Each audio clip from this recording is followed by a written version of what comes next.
মাদ্রাসা মসজিদ কমপ্লেক্সের সম্মানিত খতিব এবং জল্লানপুর জামিয়া দ্বীনের সম্মানিত শাইখুল হাদিস মুহতামিম হযরত মাওলানা ঈসা কাশিমি সাহেব তাওয়াক্কাল আলিয়া। আলহামদুলিল্লাহ ওয়া কাফা ওয়া সালামুন আলা ইবাদিহিল্লাযীনা ইসতাফা। আম্মা বা'দ।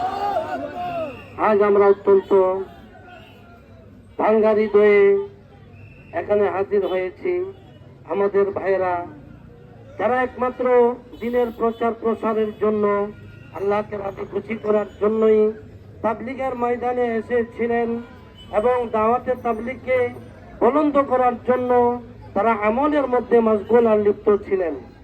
ঠিক এমন আমলি অবস্থায় এক শ্রেণীর একদল সন্ত্রাসী, কুখ্যাত সন্ত্রাসী খুনি তাদের উপর নৃশংস হত্যাকাণ্ড চালিয়েছে।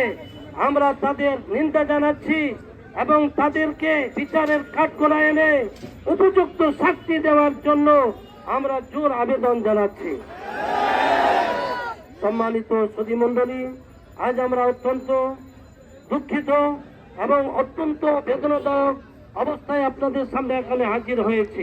তাবলীগের দুই দল বলতে কিছু নাই, তাবলীগ একটাই মাত্র দল।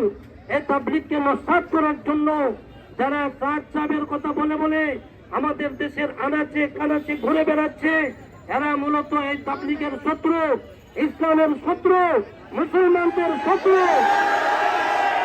তাদের এই দাওয়াতের কার্যক্রম সকল মসজিদ থেকে বন্ধ করতে হবে এবং বাড়ির আনাচে কানাচেও যেন তাদের কোনো আস্তানা না থাকে, সেই ব্যাপারে আমাদের সজাগ থাকতে হবে।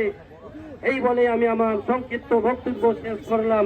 আসসালামু আলাইকুম ওয়া রাহমাতুল্লাহ।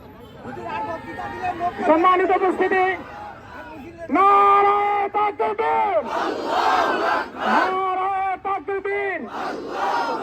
সন্ত্রাসীদের আস্তানা, সাত পূর্বের আস্তানা, সাত পূর্বের আস্তানা ভেঙে দাও, ঘুরিয়ে দাও। আমার ভাই মরলো কেন? জবাব চাই, জবাব চাই।